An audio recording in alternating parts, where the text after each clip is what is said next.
بسم الله الرحمن الرحیم. ډاکټر صاحبانو موږ تاسې تقریبا د کریټیکل میډیسن په شاک موضوع باندې تېره ورځ هم خبرې کړې وې. شاک ما ډولونه هم درته ویلي وو چې عمدتاً شاک پر څو ډوله د هایپوولیمیک یې تر ټولو زیات واقعیت درلودل، نه هغه کارډیوجینیک او همدارنګه هایپوولیمیک په نورو ډولونو کې په ادر ټایپس کې موږ تاسې کوم شاکونه ویل. مثلا موږ تاسې ټراماټیک شاک ویل، نیوروجینیک شاک ویل. هغه په دا درې عمده شاکونه کې چې یو سیپټیک شاک وو، یو هایپوولیمیک شاک وو، بل کارډیوجینیک شاک وو. او هغه نور ډولونه کې مثلا لکه ټراماټیک شاک وو، مثلا نیوروجینیک شاک وو، یا مثلا نور ډولونه چې دي. په دې باندې موږ تاسې څه بحث وکړو. نن باید د شاک په پیتوفیزیولوژي باندې خبرې کوو. صحیح؟ میکانیزم یې موږ تاسې پرون وویل، د شاک د رامنځته کېدو میکانیزم په یاد مې دي. هر یو مو ځان ته ویل، خو په له هغې جملې څخه هم په سیپټیک شاک باندې ډېرې خبرې وکړې. خو عمدتاً موږ تاسې پوهېږو چې مثلا هایپوولیمیک، خو هایپوولیمیا یو بالاخره کارډیک آوټپوټ کمیږي. کارډیوجینیک شاک کې بیا مثلا موږ تاسې پوهېږو زړه نه توانېږي چې وینه پمپ کړي. صحیح؟ یعنې یا زړه ته راځي نه وینه، یا ورته راغلې هغه وینه نشي پمپ کولی، یا مخ ته بنده شو وینه، ابسټرکشن. او سیپټیک شاک کې به موږ تاسې پوهېږو پریفرل وازوډایلیشن. همدغه عمده خبرې دا وې، خو دا چې وازوډایلیشن په کومه میکانیزم واقع کېدل په یو باندې موږ ډېرې خبرې وکړې. نن به د ټولو شاکونو په پیتوفیزیولوژي باندې خبرې کوو، یا سټیج اف شاک. دې کې شک نشته ډاکټر صاحبانو. کله چې شاک واقع سو، شاک همدغسې مخ ته پسې روان یو. لکه مثلا تاسې به له درس څخه یو څه باندې وځم، انجینا ویلي نه؟ انجینا پر څو ډوله ده؟ درې ډوله ده. لکه سټیبل، انسټیبل او بل اورینټډ. نه دغه له جملې څخه دغه سټیبل یې وخته داسې کنټینیوس پروسه ده، یو وخته انسټیبل ته اوړي. او انسټیبل انجینا څه معنی؟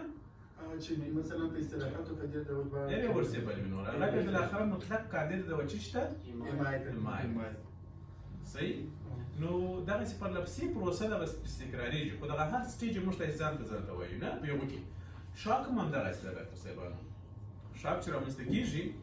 اول ډېر لږ وي، خو همدغسې مخ ته پسې روان ده، هم بالاخره اخري نتیجه یې کوما او بالاخره ډیت، مرګ. نو دا په دې پورې اړه لري چې موږ تاسې په کوم وخت کې مداخله کوو. بعضې وخت موږ مداخلې ته هېڅ ضرورت نشي پیدا کېدی، او هغه انسان بېرته ریکور سي، بېرته جوړ سي، معاوضه وسي. صحیح؟ حتی بې مداخلې انسان بېرته جوړ سي، ځکه زموږ بدن معاوضه کوي. د معاوضې غړي ما تاسې پرون وویل ډېر زیات کوښښ کوي یا کومک کوي زموږ بدن چې موږ له مرګ څخه وژغورل سو. خو ځینې وخت بیا سره له دې چې کوښښ کوي چې زموږ بدن ښایسته، حتی ډاکټر مداخله کوي او بالاخره تقریبا انسان بچ کېږي. خو ځینې وخت بیا سره له دې چې زموږ تاسې بدن هغه کوي، معاوضه کوي، ډاکټر هم کوښښ کوي، خو بیا هم انسان نشي ژغورلی. صحیح؟ درې خبرې سوې، نه؟ نو په دې اساس موږ تاسې ویلی سو ډاکټر صاحبانو چې شاک په مرحلهوار ډول سره چې رامنځته کېږي پر درې ډوله ده د پیتوفیزیولوژي له نظره. چې یو د ډاکټر صاحبانو کمپنسیټډ شاک، دوهم پروګریسیو ډیکمپنسیټډ شاک. په دغه کې که مداخله ونه سي انسان دلته وژل کېږي. او ایریورسیبل ډیکمپنسیټډ شاک هغه شاک ده چې د موږ له مداخلې سره د بدن له معاوضې سره ناروغ له موږ څخه مړ کېږي، ناروغ نه پاتېږي. صحیح؟ خو پیتوفیزیولوژي پکار ده چې موږ تاسې اقلاً په دې باندې پوه سو، په میکانیزم باندې چې په څه وخت کې له موږ څخه نفر ولې له لاسه ځي. صحیح؟ ولې نسو کولی چې موږ یو انسان وژغورو. دا یې تر ټولو مهمې خبرې دي. او دا د شاک تعریف موږ تاسې داسې کړی وو ډاکټر صاحبانو چې شاک په اصل کې زموږ تاسې د بدن د انساجو د اکسیجن د ډیمانډ او د سپلای ترمنځ نواقص دي. صحیح؟ دا معنی چې څونه ډیمانډ وي هغونه اکسیجن نه ورته رسېږي. دا چې ولې، نو هغه وجه ما تاسې ته ویلي وو چې شاک مختلف ډولونه وو او هر یو یې ځان ته وجه درلوده. له دې جملې څخه ډاکټر صاحبانو د پیتوفیزیولوژي له نظره موږ درې ډوله شاک وپېژندل. انشاءالله په دې خو پوه سواست. اول کمپنسیټډ شاک وو، پروګریسیو ډیکمپنسیټډ شاک ده، او پروګریسیو ایریورسیبل ډیکمپنسیټډ شاک. صحیح؟ درې ډوله.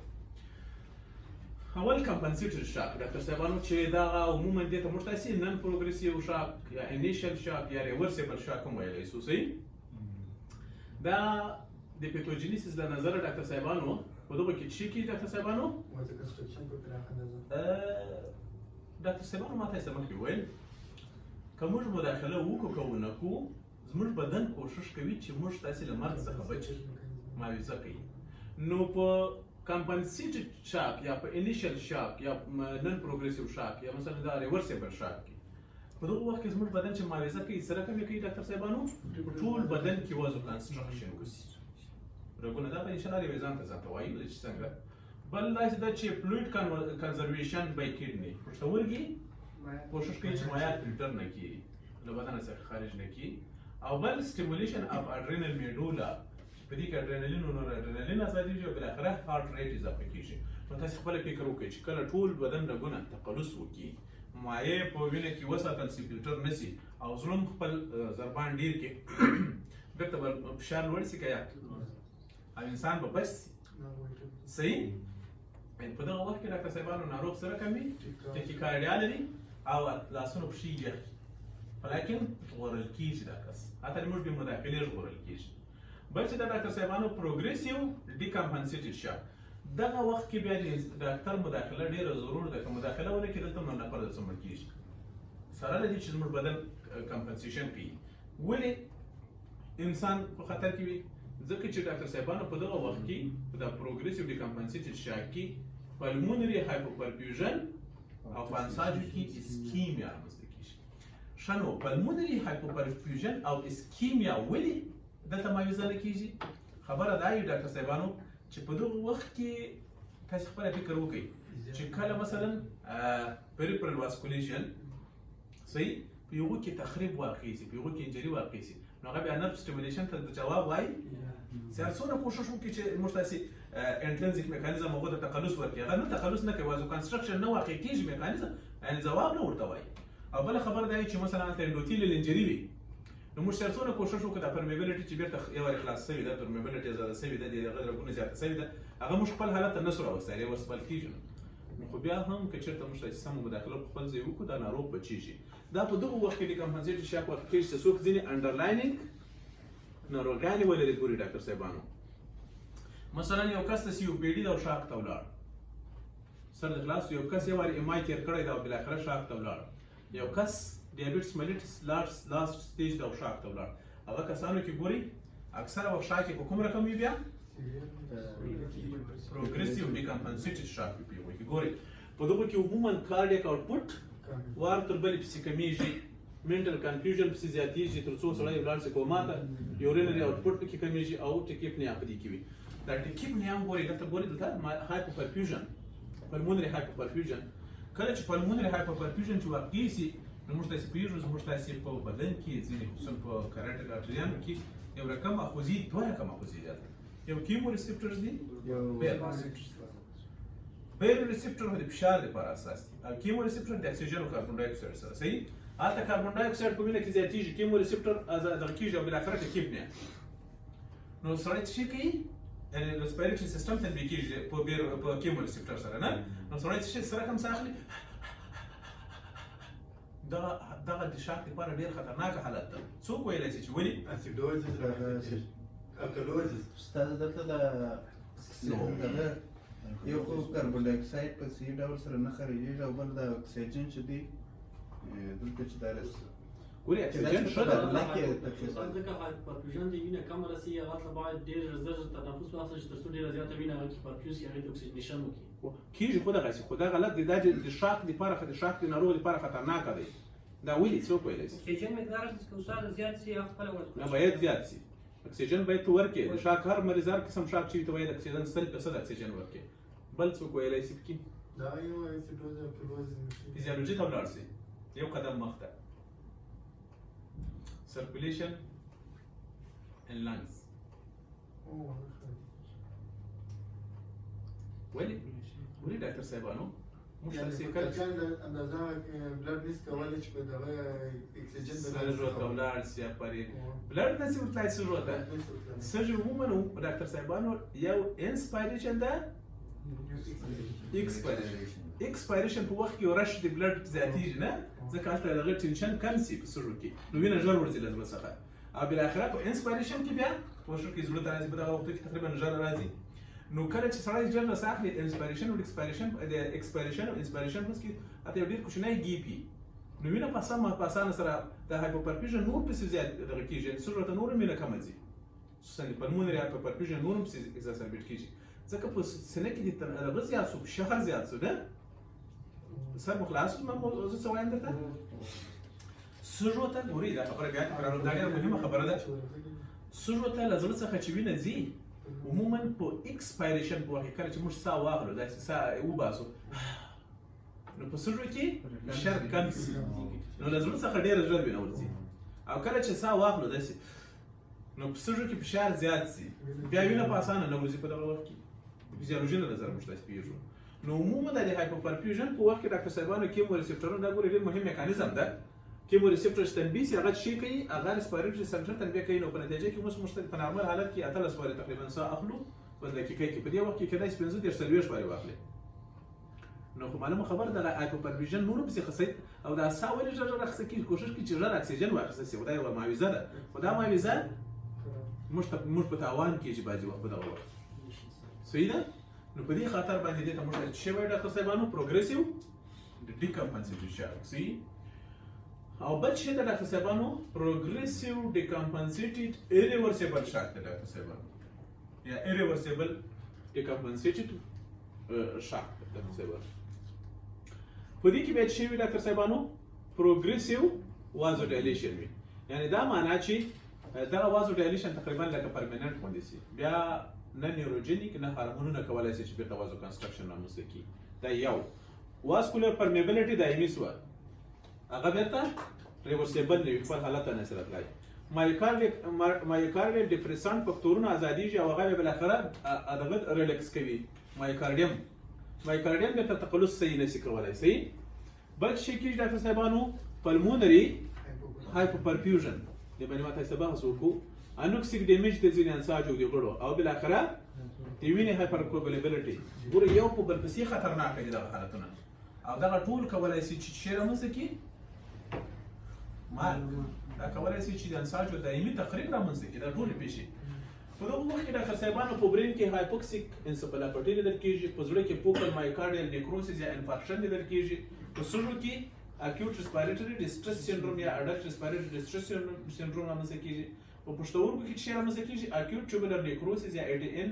په اډرینل کې نیکروسس واقع کېږي په جی آی کې هیموریج او ګیسټرو انټروپاثي هیموریج ګیسټرو انټروپاثي رامنځته کېږي او په لیور کې چې نیکروسس او په بلډ کې ډیک یا ډیسامینیټډ انټراواسکولر کوagulation دا ټول حالتونه چې ډاکټر صاحبانو دا ایریورسیبل دي سره لدې چې موږ د مداخله هم کوو سره لدې چې موږ کوشش کوو چې ناروغ بچ کو ناروغ نه بچ کیږي او ناروغ له موږ ته څخه ځي پایله ډیټ وي د دې ډول دغه چې وي شاک ډاکټر صاحبانو پایله شوي ډیټ وي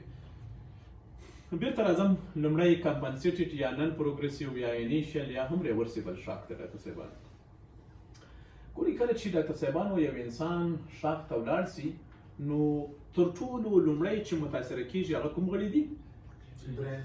برین دوهم ولې دغه دواړه غړي چې دي د اکسیجن لپاره ډېر حساس دي دا ډېر ژر متاثره کیږي نو په شاک کې په هر وخت کې موږ تاسو ته ټولو زیات څه متوجه یو برین او هارت ته یعنی د شاک ناروغ چې له موږ تاسو څخه ایمای ته ولاړ نه سي او بل شي څخه ولاړ نه سي سی وی ای ته سیریبرل واسکولر اکسیډنټ دې تر څخه ولاړ نه سي عموما موږ په دغه وخت کوشش کوو چې ناروغ نه سی وی ای تر څخه ولاړ سي او نه هم ایمای تر څخه ولاړ سي دا په یاد لرئ ډاکټر صاحبانو صحیح ده دا چې کله یو انسان شاک ته ولاړ سي ډاکټر صاحبانو په دې کې مختلف میکانیزمونه لاس په کار کېږي چې تر څو دا حالت کنټرول سي مثلا ډاکټر صاحبانو البته په کمپنسیټډ شاک کې لکه مثلا دغه هارمونو یا نیورو هارمونل میکانیزم مختلف هارمونونه افرازیږي په دغه وخت کې او نرف سټیمولیشن مثلا زه به یو درته وایم تاسو خپل فکر وکړئ ډاکټر صاحبانو کله چې شاک د انسان ولاړ سي وینې فشار کمیږي که یا حتی تر 50 ملي متر اب مرکري راکښته سي چې دا راکښته سو نو موږ پوهېږو په ټولو رګونو کې فشار کښته سو او په رګونو چې فشار کښته سي عموما په کیراټیډ ارټري کې دلته خوځي دي چې هغو ته موږ چې وایو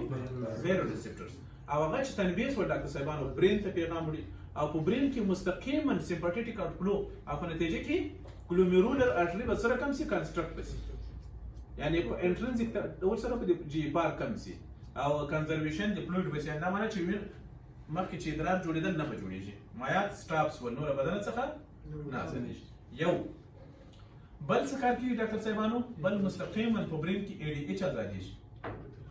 دغه بیا په څه وخت کې کله اول ګوري دغه کېږي ګلومیرولر ارټری کنسټرکشن کوي صحیح تقبض کوي او لهونه وروسته بیا بالاخره موږ پوهېږو چې په ټیوبولونو کې خو نو معلومه خبره ده مایات کم سو او چې مایات کم سو موږ تاسې پوهېږو جیبوسټرا ګلومیرولر حجرات چې دي هغه هم تنبیه کېږي په دغه وخت کې او په عین وخت کې ډاکټر صاحبانو دا خبره په یاد لرئ چې په برین کې ای ډي ایچ ازادېږي او ای ډي ایچ بیا شي کوي یا وازوپریسین چې ورته وایي هغه شي کوي ډاکټر صاحبانو هغه نه پرېږدي چې مایات په ادرار کې هغه هم سوډیم په وینه کې ساتي ای ډي ایچ ماته یې موږ ته ورګو کې او نه پرېږدي چې مایات پراسي دا یې دوهم میکانیزم دریم میکانیزم ماته یې ویلي رینین انجیوټنسین سیستم دلته چې رینین په وینه کې زیات سي صحیح او رینین شي کوي انجیوټنسینوجن انجیوټنسین تړي انجیوټنسین 1 چې دا بیا بالاخره ای سی ای په واسطه باندې انجیوټنسین 2 تړي انجیوټنسین 2 بیا څه کار کوي ډاکټر صاحبانو وازو کنسټرکشن پریفرال وازو کنسټرکشن نو فشار به لوړ سي ګوري په دغه وخت پریفرال وازو کنسټرکشن ګوري یو خپل د اعصابو په واسطه باندې پریفرال وازو کنسټرکشن یو خپل انجیوټنسین 2 د خاصیت لري چې د محیطي رګونو تخبط رامنځته کوي او انجیوټنسین 2 بل شي کوي ډاکټر صاحبانو الډسترون هغه مایع په وینه کې زیاتوي تر سنټر تنبیه کوي تر څو باید ناروغ وبو واخلي او بل شي کوي ډاکټر صاحبانو اډرینل میډول ورسره اډرینل کارټکس تنبیه کوي بل کار معاوضه چې کوي ډاکټر صاحبانو هغه شي ده اډرینل میډولا اډرینل میډولا مستقیما لدې سره متاثر کیږي ډاکټر صاحب کله چې پرفیوژن اډرینل میډولا ته کم سي هغه ډېر په اندازې شي ازادي اډرینالین او نور اډرینالین او نور اډرینالین به بالاخره شي کوي هارت ریټ اضافه کوي نو تاسو خپل فکر وکړئ چې لوی په زړه ضربان زیات سو مثلا مخکې په دقیقه کې 2 بیا وایي یو سره 2 بیا وایي یا یو نیم سره وایي او کوم وینه کوشش کوي چې ژر پم کې تر څو برین له ډیمیج څخه خلاص یا خپل هارت او نور غړي حیاتي غړي د ډیمیج څخه خلاص یو بل پریفرال وازو کنسټرکشن وسو نو کلر مینه دا غم کوشش کوي چې مثلا پراو شول سي مایات له بدن څخه نه ازادي شي نو په دغه ټولو میکانیزمونو سره سړی به تر پوښ کیږي کیا دا کار داسې نه دی چې ډاکټر صاحبانو نو کیسې دي روانې دي په ورځو په شپو باندې د سترګو پرات کې دا کار نه کیږي دا ډېر تیز په بل څه کیږي او انسان حتی که موږ مداخله هم نه کړې سترګې رڼې کې مثلا راویښ پیدا شي همداسې ده که یا دا د شاک کسان دغه ډول شاک ته څه وایي کمپنسیټډ شاک یا کمپنسیټډ شاک او خوشبختانه چې موږ تاسې بدن کې الله جل جلاله داسې میکانیزمونه ایښي دي چې حتی بې د ډاکټر د مداخلې هم انسان له مختلفو ستونزو څخه ساتي او انسان بېرته خپل حالت ته راځي نو دا خو ناکي خبره نه ده چې انسان اشرف المخلوقات دی انسان الله جل جلاله رښتیا هم ډېر یو عجیبه مخلوق پیدا کړی دی صحیح اوس د هر یو ځان ځان ته وایي اول ویټ سپریډ یا وایډ سپریډ وازو کنسټرکشن په کوم میکانیزم راوړل کېږي یعنی ولې اوس خو دا درته وایي وایي زه نه منم چې په شا کې وازو کنسټرکشن کېږي یعنی پریفرال وازو کنسټرکشن کېږي نه یې منم میکانیزم یې دا و ډاکټر صاحبانو چې ما ته یې درته ویل چې په دغه وخت کې څه شی کېږي ډاکټر صاحبانو بیرو ریسپټر او کیمو ریسپټر بیرو ریسپټر خو معلومه خبره وه چې انټرنسیک میکانیزم ازادوي او بالاخره مستقیما راځي د چې سبب کېږي ډاکټر صاحبانو پریفرال وازو کنسټرکشن اعصاب په واسطه باندې ځکه موږ ته سپیډ د وینو رګونو ته هم سمپاتیټیک اعصاب راغلي دي او بل شي کوي ډاکټر صاحبانو په کډني کې ګلومیرولر ارټریول کنسټرکټ کوي تر څو فلټریشن کم شي کیمو ریسپټر دا شي کوي ډاکټر صاحبانو په دغه وخت کې هغه مستقیما برین کې ریسپیریټري سیستم تنبیه کوي نو دا بیا شي کوي ژر ساه اخلي چې کیپنی رامنځته کوي نو تر څو اکسیجن هم پسې ډېر سي ګورئ صحیح دا ګورئ یوه بله معجزه ده صحیح او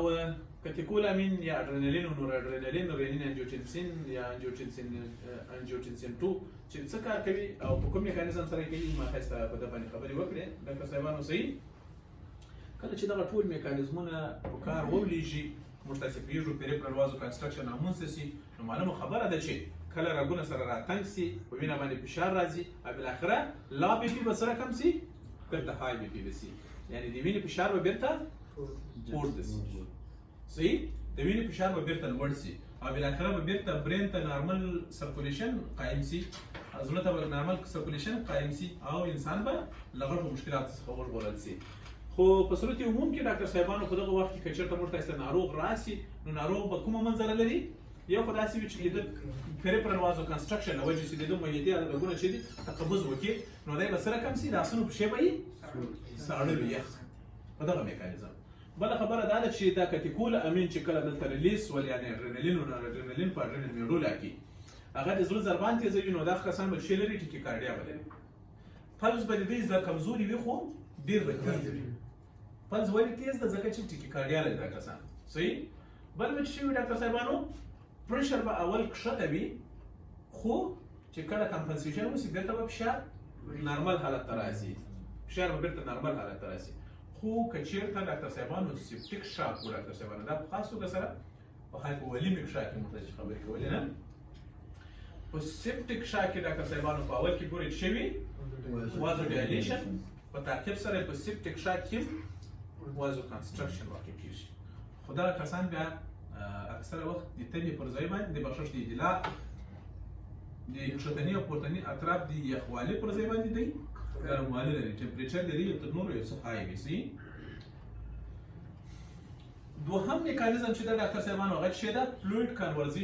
کنزرویشن باید د کډني. دا میکانیزمونه درې دي، ما تاسو ته درې سره ویلي وو، هلته څلور دي. صحیح. مایعات باید په وینه کې ډېر زیات شي ځکه چې مایعات مستقیما د وینې حجم زیاتوي او د وینې حجم زیاتوالی مستقیما فشار لوړوي. دا موږ تاسې پوهېږو نه د ډاینامیک له هیموډاینامیک له نظره موږ پوهېږو. نو مایعات په وینه کې باید ډېر وساتل شي د امکان تر حده. او دا کار چې کوي ډاکټر صاحبانو دلته دوه جوړښتونه پکې مسؤل دي. ګورئ دوه جوړښتونه، یو پښتورګي او بل د موږ تاسې انټرسټیشن د بدن. ځکه زموږ په انټرسټیشن کې تقریبا 12% د پلازما ده نه دغه د ای سی اف. ما تاسو ته ویلي وو پیان مې ما تاسو ته ویلي وو په وینه کې یوازې 5% ده. ګورئ دغه د ای سی اف ایکسترا سیلولر فلویډ تقریبا 12% په کوم ځای کې ده؟ په انټرسټیشن کې په انساجو کې. نو کله چې ګورئ دا خبره په یاد لرئ موږ تاسې یو دم مایعات ته لاس ورکوو او یا هم مثلا موږ تاسې ډېره وینه د لاسه ورکوو. په دا کمپنسیشن کې د موږ انټرسټیشن موږ سره ډېره مرسته کوي. دا شی مه هېروئ ځکه په انټرسټیشن کې چې کومه مایع ده هغه کوښښ کوي چې د وینې رګونو مابین ته راوځي. موږ تاسې ویلي وو ډاکټر صاحبانو په وینه کې دوه پرشرونه دي چې یو انکوټیک پرشر ده او بل هایدروسټیټیک پرشر ده. صحیح. او دغه فرض کړئ انټرسټیشن وو. کله چې مثلا د وینې پلازما کمه شوه ډاکټر صاحبانو مطلب نو هایدروسټیټیک پرشر سره کم کېږي کمیږي. او هایدروسټیټیک پرشر کموالی مستقیما د دې سبب نه کېږي چې دغه هغه څخه شاوخوا وینه دغه ورسي مایع ورسي د دواړو خواو څخه ورته راځي. که یا ګورئ دا هم یوه معاوضه ده، دا که نه ده؟ دا په یاد لرئ دا میکانیزمونه ډېر ضرور دي. بل خبره دا ده پښتورګي بیا په کوم میکانیزم باندې ډاکټر صاحبانو؟ پښتورګي پر درې میکانیزم. پر څو میکانیزمه؟ درې میکانیزمونه باندې. تاسې فرض کړئ چې دغه اپرنټ او دا اپرنټ ګلومرولر ارټري ده او دا یې شي دي ډاکټر صاحبانو؟ ګلومرولس یا هم واړه دغه دي کپیلریانې دي.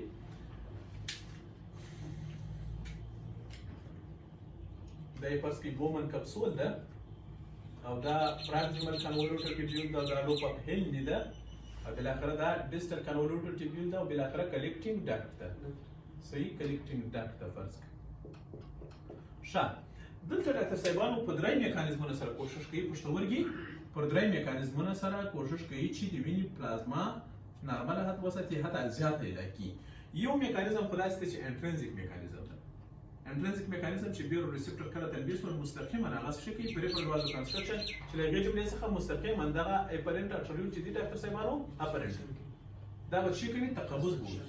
چې تقبض وکړي بیا بالاخره دلته ډېره وینه کله راځي فلټریشن دپاره. یو دوهم شی کې ډاکټر صاحبانو اے ډي ایچ ازادي شي او اے ډي ایچ موږ تاسې پوهېږو چې په سوپراپټیک نیوکلای کې جوړېږي او بالاخره پوسټیریور پیچوټري ته راځي بلډ ته راځي. بلډ ته چې راشي په کلیکټینګ ډاکټ کې نه پرېږدي ډاکټر صاحبانو چې اوبه ته راشي سوډیم په وینه کې ساتي او بالاخره هغه له ځان سره اوبه ساتي. په دویم میکانیزم ګورئ. او په دریم میکانیزم سره کوم کولی شي چې پښتورګي دغه وساتي؟ رینین انجیوټنسین الډوسترون سیستم. هغه څنګه؟ کله چې ګورئ پریفرل وازو کنسټرکشن وشي دلته چې فلټریشن کم شي دلته چې مایع کمه پکې روانه ده نو مستقیما په دغه برخه کې ډاکټر صاحبانو یو رقم کولمنر حجرات چې هغو ته جیکسټرا ګلومرولر سیل وایي هغه شي آزادوي رنين رینین رینین به بالاخره انجیوتنسینوجن پر چی باندې وړي انجیوتنسین 1 او هغه به بالاخره دی ACE انزایم په استفاده باندې اوړي انجیوتنسین 2 ته او انجیوتنسین 2 څه کار کوي ډاکټر صاحبانو هغه ډیر کارونه کوي یو الډوسترون اډرینل کورټیکل اډرینل برخه درکې الډوسترون سوي لوړي بل پریفرال وازو کنسترکشن بل تر سنټر او نور کارونه کوي دا الډوسترون چې کله آزاد شول هغه نه پرې دي چې دغه اتر او وسیله وبو او یا نه پرې دي چې وبو فلټر سي او ځکه چې سوډیم په وینې کې ساتي دغه او ځان سره وبو ساتي نو پر درې سره میکانیزمونو سره د پښتورګو په واسطه باندې په وینې کې وبو یا مایع وساتل سو پرې نه شو ولسو چې زموږ د بدن څخه فلټر سي په دغه میکانیزم سره ډاکټر صاحبانو د شاک د ناروغانو ادرار نه وي شلري ولیګو یوریا یا ان یوریا میکانیزم یې دغه ده او دا ګوري یو معاوضه ده یو کمپنسیشن صحیح او ترڅنګ یې څلورم کار چې کوي ډاکټر صاحبانو څلورم میکانیزم چې د فلوید کنورزیشن ده هغه زموږ انټرسټیشن ده د هایدروستاتیک پرشر د کموالي سره مستقیما مایع له انټرسټیشن څخه هم راځي ویني دا په دغه ټولو کوښښونو سره بالاخره د انسان د وینې فشار بیرته نارمل حالت ته راځي او انسان له مرګ څخه ساتل کیږي یا له برین ډیټ څخه یا له برین ډیمیج څخه او یا هم له ایمای څخه ساتل کیږي ځکه دغه دوه شیان زه وایم چې زموږ تاسې برین او هارت یا زړه د چی لپاره ډېر حساس ده د اکسیجن لپاره او خصوصا د اسکیمیا سره دا ډېر حساس ده صحیح دریم میکانیزم چې هغه شی و ډاکټر صاحبانو سټیمولیشن اف اډرینل میډولا موږ پوهیږو کله چې کارډیاک آوټپوټ کم سي د نورو غړو ترڅنګ خپل اډرینل ګلینډ ته اډرینل ګلینډ ترڅنګ څوک ویلی شي وینه له کومې خور What is this? This is the kidney and the kidney there is a gland which is called adrenal gland. دا ډاکټر صاحبانو دا خو کډنی چې د رینل ارټری لري چې مستقیمه جلسه برانچ بس مستقیمه دلته ګوري دا فکر کوم تاسو بیا د رینل څه څخه کله دغه څخه مستقیم د غ څخه او تاسو څخه مستقیم نه وي د سیګر څخه برانچ اخلي د چی څخه رینل څخه اخلي مطمئن یې خیر خدا مستقیم یو دغه لري ډاکټر صاحبانو بلډ سرکولیشن لري نو څونه چې کارډیاک آوټپوټ نارمل وي هم پښتورګي ته نارمل وي ناراضي هم اډرینل ګلینډ ته کله چې اډرینل ګلینډ ته وینه کم رااله هایپوپرفیوژن په وخت کې په نتیجه کې موږ پوهیږو چې دلته اډرینل ګلینډ نو پوهیږي چې مشکل شته خصوصا د میډولا برخه مرکزي برخه هلته یو رقم حجرات دي چې هغه ډېر زیات اډرینالین او نور اډرینالین جوړوي نو دا کټیکولامین هغه به ډېر زیات سي او هغه مستقیما بیرته وینې ته ځي ډاکټر صاحبانو ځکه چې دلته بیا وین مستقیما راغلی دی ورڅخه صحیح هغه وینې ته ځي او بالاخره زړه ته ځان رسوي او د څه سبب کېږي څه سبب کېږي ټیکیکارډیا انټرکشن ارټریټس نو ګورئ د یوې خوا په بدن په وازو کنسټرکشن وسو پریفرال لکه مخکې چې ماته زه ووایم ویټ سپریډ واز کنسټرکشن له بلې خوا fluid conservation in the blood. Our third mechanism is stimulation of adrenal medulla and release of catecholamine. په دغو درې سرو میکانیزمونو سره په نتیجه کې موږ تاسې پوهېږو د وینې معاوضه وسوه یعنې دا معنا چې وین هغه کمه وینه فرض کړئ 2 لیټر هم ضایع کړې وه 1.5 لیټر هم ضایع کړې وه هغه تقریبا هغه کمه وینه په ټول بدن کې دغه سرکولیشن کوي تر څو موږ تاسې له ډېرو غټو ستونزو څخه وژغورل شو صحیح ده دغه ډول شاک ته موږ ته چې وایي ډاکټر صاحبانو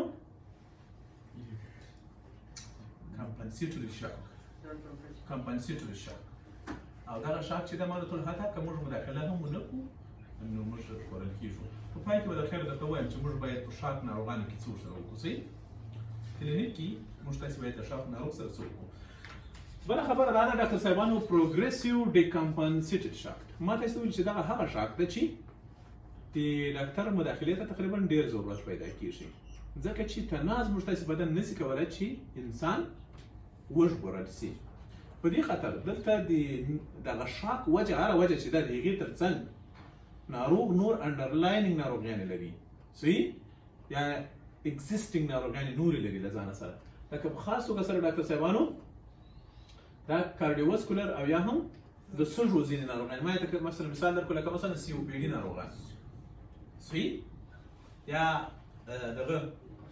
مثلا اټلیکټاسس په چا کې واقع شوی وي یا مثلا ایمای په ناروغ کې یا یو وارې مخکې ایمای تېر کړی وي یا مثلا ولولر هارت ډیزیز لري په دغه کسانو کې ګوره یو شاک یې مرګ کېدای شي. صحیح ده؟ یو شاک د دغو مرګ کېدای شي. دغه کسانو کې شاک ډېر د پام وړ ده او باید څومره چې ژر کې ډاکټر مداخله وکړي که نه ناروغ له موږ څخه مړ کېږي او موږ یې د لاسه ورکوو. دغه شاک ډاکټر صاحبانو چې ډیکمپنسیټډ شاک هم ورته ویل کېږي، دې ته یا هم پروګرسیو ډیکمپنسیټډ شاک. دغه کې اکثره وخت ډاکټر صاحبانو ځینې فکتورونه شته چې هغه په کمپنسیټډ شاک کې نه وو. لکه مثلا ډاکټر صاحبانو په دې کې چې اکثره وخت پلمونري هایپوپرفیوژن ډېر ژر واقع کېږي. ولې؟ ځکه خو یا د زړه یا د پښتورګو ناروغۍ مخکې ما د بخښش د زړه یا د سږو ناروغۍ مخکې لا لري، ما ته مخکې ویلو. نو هایپوپرفیوژن او هایپوپرفیوژن د څه سبب کېږي ډاکټر صاحبانو؟ د اکسیجن کمښت. د اکسیجن چې په وینه کې کم څه شی تنبیه کېږي؟ کیمو ریسپټر. کیمو ریسپټر چې تنبیه شو هغه څه سبب کېږي؟ ټیکیپنیا. او ټیکیپنیا بالاخره یا ټیکیپنیا چې دا خپل وار سره د څه سبب کېږي؟ نور حالات ایگزاسربیټ کوي، ډیکمپنسیشن کېږي. ځکه چې په سږو کې ژر رسا اخیستل په دغه وخت کې تاواني ده، ځکه چې سږو ته بیا د زړه څخه صحیح وینه نه رسېږي. همداسې ده که یا ځکه ما ته تاسو داسې کوي نو دې ته کله وینه د بالاخره پرفیوژن نور هم څه خرابېږي، د سږو پرفیوژن نور هم څه خرابېږي. دغه حالت واقعا د پام وړ ده او دا څومره ژر کېږي باید له دغه حالت څخه ناروغ راوایستل شي. بله خبره دا وي ډاکټر صاحبانو چې که چېرته موږ د پاتالوژي له نظره ورته وګورو دغه کسان به څه لري؟ ټیکیپنیا. ټیکیپنیا چې ولري ما تاسو ته میکانیزم وویل. بل د دغو کسانو ډاکټر صاحبانو واسکولر پر خصوصا پلمونري پر واسکولر پرمیبیلیټي پسې زیاته شوې وي او دغه پرمیبیلیټي د څه سبب کېږي ډاکټر صاحبانو؟ د ARDS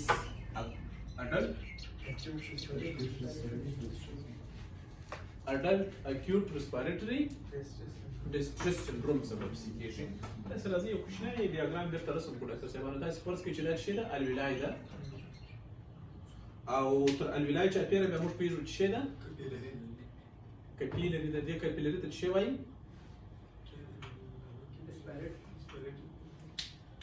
دې کپیلري ته څه شی وایي؟ پلمونري کپیلري. ولې داسې پوهېږي مسلمان چې چانو پلمونري کپیلري ورته وایي ښه. دغه ولې معلومات چې رسم کړی نیمایي سره؟ ځکه چې دلته ډاکټر صاحبانو دلته اکسیجن ورځي او دلته بیا بالاخره کاربن ډای اکساید لري او هغه ډېر پته ورځي. نه داسې دا تر دغه څو دغه ځای پورې رسېږي وینه پاکېږي، نه داسې پاکېږي او دغسې نیمایي شنه وي دا نیمایي سره وي. صحیح؟ خو په هر صورت عموما دا تبادله بې د کومه انرژي نه مصرفه کېږي. دا د عموما د څه په اساس کې؟ د فیوژن په اساس دی، د غلظت د تغیراتو په اساس. ځکه چې اکسیجن غلظت دلته ډېر ده، کاربن ډای اکساید دلته ډېر ده. ډېر اسانه سره دې تبادله کېږي. همداسې لکه اوس ډاکټر صاحبانو ان کیس اف پلمونري هایپوپرفیوژن او یا هم پلمونري پرمیبیلیټي د هایپوپرفیوژن له وجې چې پرمیبیلیټي اضافه کېږي. دا به د څه سبب کېږي ډاکټر صاحبانو؟ انټرسټیشن ته به مایع راوځي که یا؟ ولې؟ ځکه پرمیبیلیټي زیاته شوه نه؟ دلته چې مایع راووته دغه مایع بالاخره ډېره په اسانۍ سره کولی شي چې الویلای مابین ته راشي او په نتیجه کې به د څه سبب کېږي ډاکټر صاحبانو؟ پلمونري اوډیما رامنځته کېږي او ډېر زیات امکان شته چې د څه سبب شي ډاکټر صاحبانو؟ ARDS. ARDS بیا ولې؟ ځکه چې په دغه وخت کې چې پرمیبیلیټي زیاته شوه دلته دې ساحې ته ډاکټر صاحبانو پروټینونه راوځي. دې ساحې ته څه راوځي؟ پروټینونه. دا پروټینونه ته ډاکټر صاحبانو چې موږ تاسې په دغه وخت کې که چېرته له دې ځای څخه دغه واخلو تقریبا لکه یوه بله طبقه غوندې جوړه شي نه؟ دغه څخه که چېرته موږ یوه مقطع واخلو تر مایکروسکوپ لاندې وګورو دلته لکه یوه بله شیشهیي طبقه غوندې مال جوړه شوې. لکه څه شی؟ د شیشې یوه طبقه چې دې ته هیالین ممبران موږ وایو او د ARDS اصلي پاتالوژي همدا ده. ما تاسو ته ویلي وو چې په ریسپیریټري ممبران کې څه شی راغلی وي؟ پنډواله. دې ته ریسپیریټري ممبران هم وایه. په دې کې څه شی راغلی وي؟ پنډواله. ولې پنډواله؟ ځکه د پرمیبیلیټي د زیاتوالي سره پروټینونه د پلازما راغلي وي، دلته یې ځای نیولی وي او په نتیجه کې دغه پروټین سره که معلومېږي ډاکټر صاحبانو بیا رنګه سپین لکه شیشه. او ما تاسو ته ویلي وه هایلین چینج بیا ما تاسو ته ویلي وو انټراسیلولر اکوموډیشن او ایکسټراسیلولر اکوموډیشن. هایلین چینج یو له هغوی څخه وو. هایلین چینج شي وو ډاکټر صاحبان د پروټینونو ته رسوب، ځکه چې هغه داسې معلومېږي لکه شیشه سپین او دلته دغه یوه نوې طبقه یې جوړه کړې ده چې دې ته موږ هایلین ممبران وایو. او دغه د چی سبب کیږي معلومه خبر ده د پنډې طبقې څخه بل اخر اکسیجن ته کاربن ډای اکساید نشته تبادله کېدای او دې پیښ ته څه وایي ښه مثال یې لکه کرونا کې چې اوس د کرونا په مې راوي صحیح ښه بل چې شي کېږي ډاکټر صاحبانو په پروګریسیو ډیکمپنسیټډ شارټ کې څه کېږي هغه ټیشو اسکیمیا په ټول بدن کې ډاکټر صاحبانو کله چې په بدن کې وینه کمه شوه هر نسج ته کمه وینه رسیږي او هر نسج د خپل میتابولیزم لپاره زیات یا خصوصا د هوا او میتابولیزم لپاره چې اکسیجن په موجودیت کې صورت نیسي خاصو قسمونو کې پرېږدي ګلایکولاایسیس ته راسي که چېرته مثلا هغه نه وي اکسیجن نه وي نو هلته بیا بالاخره څه کېږي ډاکټر صاحبانو پایرویک اسید د اسیټیک اسید سایکل پر ځای باندې ځي چې شته انوروبیک او بالاخره لیکټیک اسید پایرویک اسید او لیکټیک اسید نو په ټول بدن کې چې لیکټیک اسید زیات شو نو بالاخره موږ ته سبیږو چې دغه د لیکټیک اسید زیاتوالی چې بله پلازما ته لیکټیک اسید راځي او د پلازما پی ایچ کښته کوي که یا دا اسیډوس رامنځته کوي که یا کوم رقم اسیډوسس میټابولیک او دا میټابولیک اسیډوسس منځ ته راتګ ګورې دغه حالت یې نور پسې خراب کړو دا یې شاک مریضان چیش ته ولاړل میټابولیک اسیډوسس ته پسې ولاړل او دغه حالت نور هم پسې خراب کړو ځکه چې لیکټیک اسید چې د ډاکټر صاحبانو پی ایچ دغه کم سي هر ساحه کې چې لیکټیک اسید کم سو لیکټیک اسید موجودیت ډاکټر صاحبانو یو تاوان دا کوي چې وازوموټر ریسپانس کموي وازوموټر ریسپانس څنګه مثلا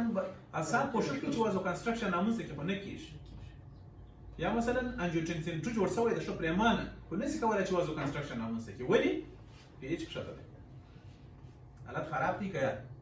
نو دلته موږ څه کوو اول به پی ایچ ګوري بیا تداوي کوو چې موږ دا یو ګوري دا یو کلیدي نقطه ده تاسو به کوشش کوئ اول به تر څه شي پی ایچ ته به ډېر کوشش کوئ چې مثلا تداوي کوي څومره چې ژر کېږي دوی ته باید شی موږ تاسو ورته ورکړو بایکاربونیټ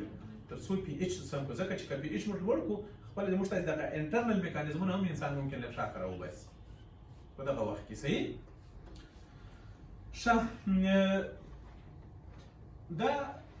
ټول د دې سبب کېږي ډاکټر صاحبانو تاسو خپل فکر وکړئ د وینې پی ایچ کښته سو پریفرل وازو ډایلیشن رامنځته سو پلمونري اوډیما وجود لري همداسې ده که یا نو چې دا پریفرل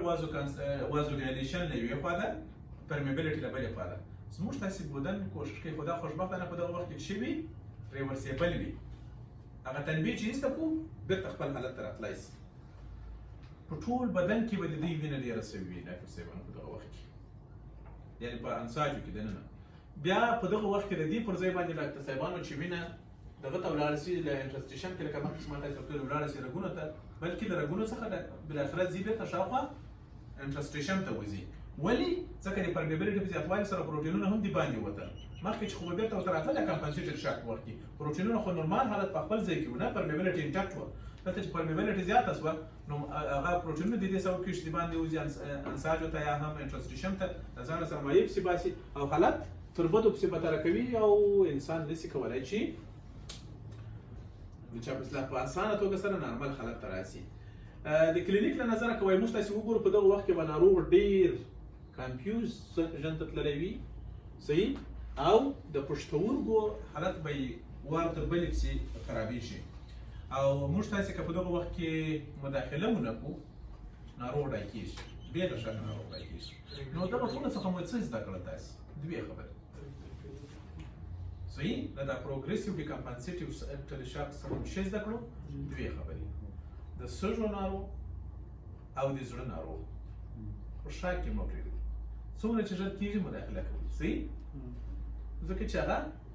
لکه هغه کسان چې کمپنسیشن پکې راتلي یا کمپنسیټډ شاک پکې راتلل یا خپله معاوضه کې هغه ټولې خبرې سرچپه کېږي دغه بیا ویشه سایکل رامنځته کوي ډاکټر صاحبانو موږ بدن کوشش کوي چې معاوضه وکړي خو معاوضه تر بدو پسې بدتره کېږي صحیح هغه څه شی کېږي تر بدو پسې بدتره کېږي او دا ضرور نه ده چې دا شاک دی نو حتما هایپوولیمیک شاک وي یوزولي دغه شاک چې وي کېدای شي چې وي ډاکټر صاحبانو یا ټروماتیک شاک وي او یا هم کارډیوجنیک شاک وي ګورئ کارډیوجنیک شاک په کارډیوجنیک شاک کې موږ معاوضې تر ډېره اندازې پورې بې نتیجې کېږي او حتی تاوان له لاسه پسې راته کوي مثلا زړه باندې والیم مخکې له مخکې ډېر رینین انجیوټنسین نور پسې ورته تخته ته وینه پسې ورته زیاته کړه حالت یې پسې خراب کړو که یا ما تاسې پرون په دې باندې خبرې کړې وې ښه او دریم ډول شاک چې و ډاکټر صاحبانو د پیتوفیزیولوژي له نظره هغه چې و ایریورسیبل ډیکمپنسیټډ شاک. دغه بیا دغسې شاک دی ډاکټر صاحبانو چې د شاک هغه ډول دی چې سره له دې چې زموږ بدن کوشش کوي چې معاوضه وکړي، سره له دې چې ډاکټر کوشش کوي ناروغ بچ کړي، خو بیا هم ناروغ نه بچ کېږي او مړ کېږي راڅخه. کوم وخت کې صحیح موږ ته سره سوال پیدا کېږي چې کوم ناروغان موږ تاسې نسو بچ کولی، یا کوم کسان چې ډېر په خطر کې دي، او یا هم دغه پروګریسیو ډیکمپنسیټډ شاک چې ته ویل کېږي. صحیح ده؟ ښه، په هر صورت دا شاک ډاکټر صاحبانو عموما په هغه وخت کې رامنځته کېږي، یا د دغه د شاک هغه وخت دی چې کله زموږ تاسې په ټول بدن کې ویډ سپریډ سیل انجري واقع شي. دا په کوم وخت کې کله چې دغه عادي شاک، ګورې دا ما تاسې دا خبره مه هېروئ، تاسې اوس نه وایئ چې شا نو پلانکی ولاړ اوله سره دغه شاک ته ولاړ، نه، دغه که عادي سمپل شاک یا هغه اول کمپنسیټډ شاک هم که ډېر وخت ورباندې تېر شي دغه حالت ته ځي، او بل چې و هغه مخکې چې موږ تاسې ورته پروګریسیو ډیکمپنسیټډ شاک هغه هم دغه حالت ته روان ده، خو دغه یو اخري سټیج ده. صحیح؟ ځکه چې تر ډېره وخته پورې زموږ تاسې د بدن مختلف اعصاب د شاک په وخت کې پاتې شي، په یوه کې ډېر زیات تخریبات راځي، هغه تخریبات نو بیا کله خصوصا په دوو غړو کې ډېر تخریبات چې واقع شي هغه بېرته د راګرځېدو وړ نه وي، لکه کوم برین او هارت. صحیح؟ نور غړي هم شته چې په دغه وخت کې متاثره کېږي. دریم لکه پښتورګي، څلورم لکه عینه او اډرینل، خپله ګاسټرونټسټینل سیستم او داسې نور. صحیح؟ خصوصا حیاتي غړي په دغه وخت کې ډېر د پام وړ دي ډاکټر صاحبانو. صحیح؟ مثلا ډاکټر صاحبانو لکه اول په دې کې چې کېږي پروګریسیو وازو ډایلیشن. پروګریسیو وازو ډایلیشن چې کله واقع شو ډاکټر صاحبانو، یعنې رګونه کله پراخ شو، په کوم وخت کې کله چې شاک ته ډېره وخته پاتې شو. میکانیزم ډېره اسانه ده، ټول انساج له انوکسیا سره مخ کېږي، له هایپوکسیا سره، او بالاخره چې واقع کېږي ډاکټر صاحبانو په هغه ساحه کې انفلمیشن، او انفلمیشن په ټول بدن کې د څه سبب کېږي؟ وازو ډایلیشن. بل څه سبب کېږي؟ پرمیبیلیټي زیاتوالی. نو اوس کله چې په ټول بدن کې وازو ډایلیشن شته او په ټول بدن کې چې څه ډاکټر صاحبانو پرمیبیلیټي زیاته ده، نو موږ تاسې هر څونه کوشش وکړو خو ریسپانس نشته، هغه رګونه یا هغه انساج نه دي دوا په مقابل کې جواب وایي، او نه زموږ تاسې انټرنل میکانیزمونه په باره کې رینین انجیوټنسین او دغو سیستمونو په باره کې جواب نه وایي هغو ته. پوهېږئ زما خبره؟ نو بې نتیجې ده که یا؟ ځکه پروګریسیو هلته پروګریسیو وازو ډایلیشن یا پروګریسیو ډیمیج اف د انډوتیلیم راغلی دی، په نتیجه کې پرمیبیلیټي ډېره زیاته شوې ده. موږ پوهېږو چې حالت وار تر بلې پسې خرابېږي او بالاخره وینه په انساجو کې پسې پاتې کېږي. پرمیبیلیټي ما درته وویل، همدې باندې ما تاسې خبرې وکړې چې دغه بالاخره د دې سبب کېږي چې مایعات په انساجو کې دایمي پاتې شي، او دا پرمیبیلیټي موږ سره له دې چې کوشش کوو دغه یو خبره په یاد لرئ، په دغه اول کې وازو ډایلیشن او پرمیبیلیټي زیاتوالی دا موقتي وي، خو که وخت ډېر ورباندې تېر شي، تخریب او انفلمیشن ډېر شي، هغه بیا دایمي پاتې شول، بیا موږ تاسې نه د دوا په واسطه باندې بېرته نارمل حالت ته رارسولی شو، او نه هم انټرنل میکانیزمونه کولی شي چې دا کار وکړي. په دغه شاک کې یا د شاک په دغه سټیج کې په دې مرحله کې ډاکټر صاحبانو تر ټولو خطرناک خبره دا ده چې په زړه کې یو رقم پیپټایډونه جوړېږي، یو رقم فکټورونه چې هغو ته څه وایي موږ تاسې مایوکارډیل ډپریسنټ فکټور، دا بیا نور پسې خطرناکه ده. صحیح؟ وایي موږ شاګل زړه راخترګلې په خره سپور راوړه متل مې اورېدلی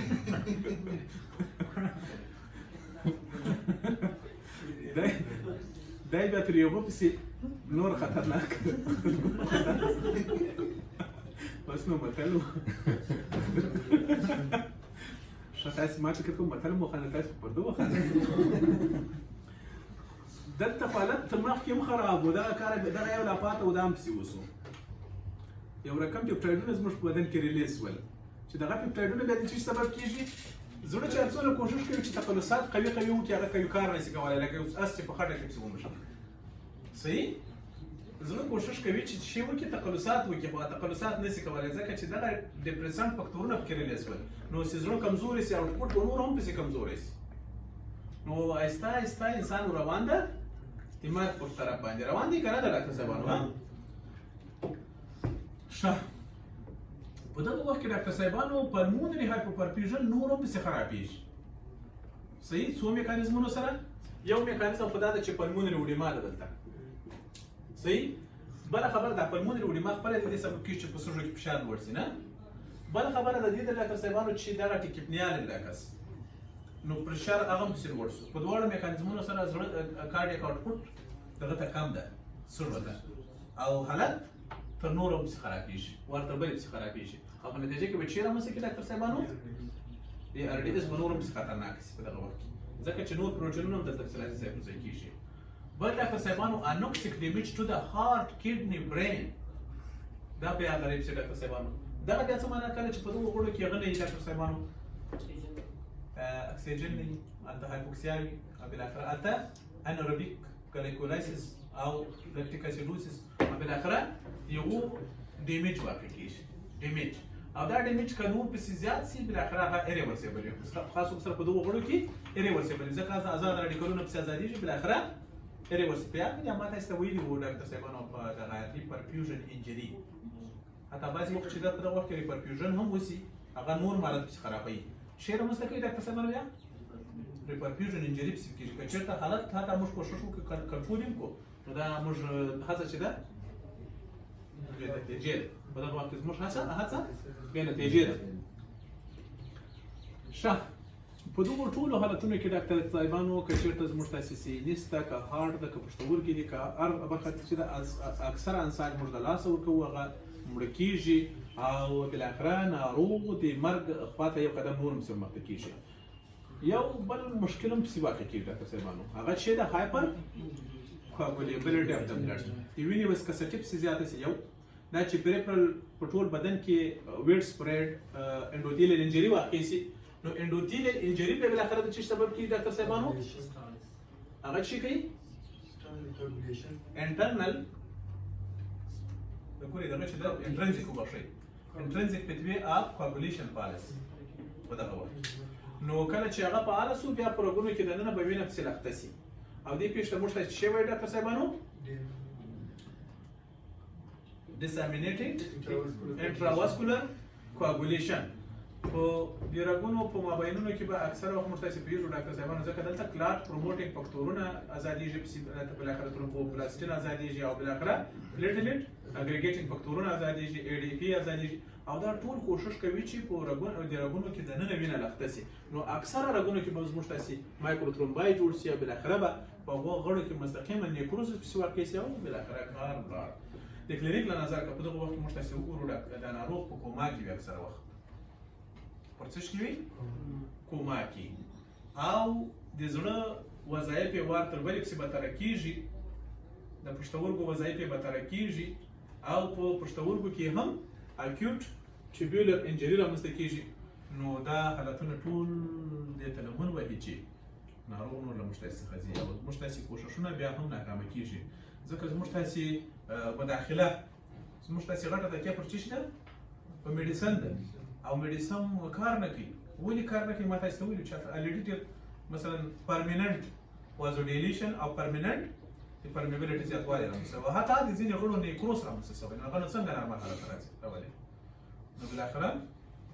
یو شی د ده سره مرسته کوي په دې وخت کې چې هغه څه ده یاسین شي چې ورباندې ووایم بس ځکه نور ما تاسو ته ویلي وو چې دا ریورسیبل حالت ده دغه حالت بېرته دې راګرځېدو نه ده. ښه دغه ټولې خبرې ما تاسو ته وکړې ستاسې په نظر کې دا نظر ګرځي چې دا زړه به په دې وخت کې څنګه معلومېږي دغه برین به څنګه معلومېږي دغه وینه به څنګه معلومېږي چې له شاک سره مخ شي. دا یو نظر د سره پیدا کېدل که چې تاسې فکر په شیطانو چوکې وکړو ګورې کله چې یو موضوع درته تشریح کېږي تاسې کوښښ کوئ هغه موضوع ته ډېر فل کنسنټریشن اچوئ نه. مثلا ما ته څوک وایي چې د شاک مطلب برین ته د وینې ښه مطلب زه باید فکر وکړم چې دا برین ته کومه وینه ولاړه شي نو څنګه به معلومېږي نه مارفالوژي به یې څنګه وي یا مثلا په سږو کې وینه ورته کمه شوه مارفالوژي به یې څنګه وي پښتورګو ته وینه کمه شوه جي آی سیسټم ته وینه کمه شوه نو مارفالوژي کې کوم تغیر راځي که نه راځي ځکه موږ تاسې غټه تکیه پر چی کوو مارفالوژي کوو همداسې ده که یا موږ څه پوهېږو چې مثلا دې ته وینه کمه ده دې ته نه ده کمه دغه مثلا پړسېدلی دی دغه نارمل دی دغه شرنکیج دی دغه نیکروز دی دغه نارمل دغه فکرونه خو په وخت کې راسره پیدا کېږي چې کله موږ د غړي مارفالوژي وګورو تر ټولو دلچسپه ځای چې د پیتالوژي کې هغه څه ده مارفالوژي ده. تاسې باید د مارفالوژي په نظر کې نیولې یې ګورئ صحیح چې برین ته کومه نو دا یوه خبره په یاد لرئ ډاکټر صاحبانو د شاک په وخت کې اصلي غړو ته د اکسیجن کم رسېدل دي. زموږ بدن کې ځینې حیاتي غړي دي چې هغه د اکسیجن لپاره ډېر حساس دي لکه په خاص توګه سره ډاکټر صاحبانو برین هارت لنګ اینډ کډني صحیح دا خپله کډني او لنګز ډېر اساس نه دي خو له دغو څخه زموږ د نور بدن ډېر متاثره کېږي ژر صحیح ځکه چې لنګز او کډنی دي دا ډېر په مختلفو طریقو سره موږ وژلی شي که مشکل کې واقع شي. اسیډوسیس القلوسس دا په یاد لرئ. صحیح ده؟ د اکسیجن کموالی او زیاتوالی هم بعضې وخت موږ داسې کولی شي چې مړ او خپله د یوریا په وینه کې ریټنشن دا کرټینین ریټنشن دا ټول کولی شي چې انسان خراب کړي. نو په دې اساس دی دغه حیاتي غړي دي نه دغه څلور حیاتي غړي دي زموږ بدن کې. دغسې دا که پښتورګي او دغه چې دي سږي د اکسیجن لپاره دونه حساس نه دي او نه هم په پښتورګو کې ډېر ژر بخښش دي په لنګز کې ډېر په اسانه سره دغه راتلی شي اسکیمیا په اسانه نه سره راتلی ځکه ډبل سرکولیشن ده نه یو لنګز ډبل سرکولیشن ده بل نه دې کې اسانه سره دغه نه سره راتلی اسکیمیا خو دوی مشک ډېر په اسانه خرابولی شي حیاتي غړي دي صحیح او متاسفانه کرونا ولې مشک خرابوي سږي متاثره کوي نه د دې ترڅنګ ځینې نور غړي هم سره ډاکټر صاحبانو چې هغه هم د شاک څخه ډېر ژر متاثره کېږي لکه اډرینل ګلینډ ګیسټروانټسټینل ټرک او لیور او ځینې نور غړي. اول ډاکټر صاحبانو هایپوکسیک انسفالوپاټي څه ته وایي؟ parenchymal inflammation of the brain is called encephalopathy. اعصاب د اکسیجن سره ډیر حساس دي په دې باندې موږ تاسو مخکې لا پیلو کله چې په شاک کې د انسان فشار کم سي مثلا تقریبا تر 50 ملي متر مرکري راکښته سي نو موږ پوهیږو چې اعصابو ته به کمه وینه رسیږي او اعصابو ته چې کله کمه وینه ورسیږي ډاکټر صاحبانو په اعصابو کې په هغه ګړۍ سره شی واقع کېږي اسکیمیک ډیمیج واقع کېږي. په خاص توګه سره ډاکټر صاحبانو چې کله په اعصابو کې دغه حالت واقع سو نو مستقیما د انسان په شعور کې تغیر راځي. دا شاک نه کې نه رامنځته کېږي داسې چې مثلا اول سره کوي ډاکټر صاحبانو کوم دغه وي اول کنفیوژن وي او بالاخره انکانشس او سټپور او بالاخره کوما او سړی بیخي پر ځان خبر نه وي یعنی د بعضې وخت داسې حالت ته موږ ته چې مرګ ژوند بیخي فرق نه کېږي. په سترګو باندې وایي که چېرته موږ تاسې په دغه وخت کې برین ته وګورو عموما ډاکټر صاحبانو ځینې برانچونه دي سیریبرل ارټري چې دي لکه په خاص توګه سره موست ډیسټل برخه په یوه کې سیویر اسکیمیک نیکروس واقع کېږي لکه میډل سیریبرل ارټریز. ډاکټر صاحبانو که زه درته ووایم چې اعصاب هم په اسانه سره د وینې له کمښت سره نه مخ کېږي تاسې څه پکې وایاست اکثره برخې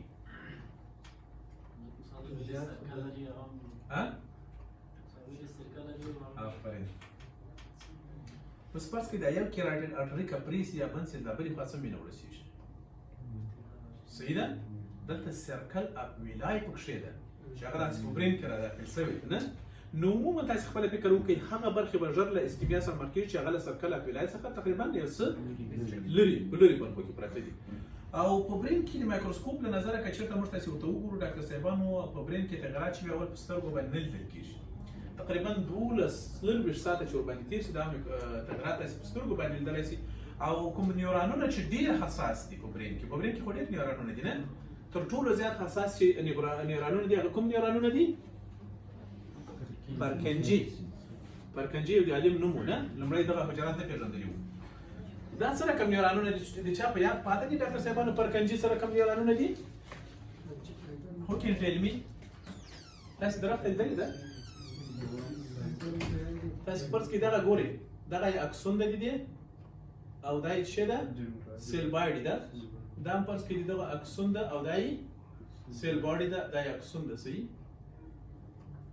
دې دغه عجیبه ډنډرایټونه دي چې تاسې ورته وګورئ صحیح د دغه څه شي ډېر زیات عجیبه دي ډنډرایټونه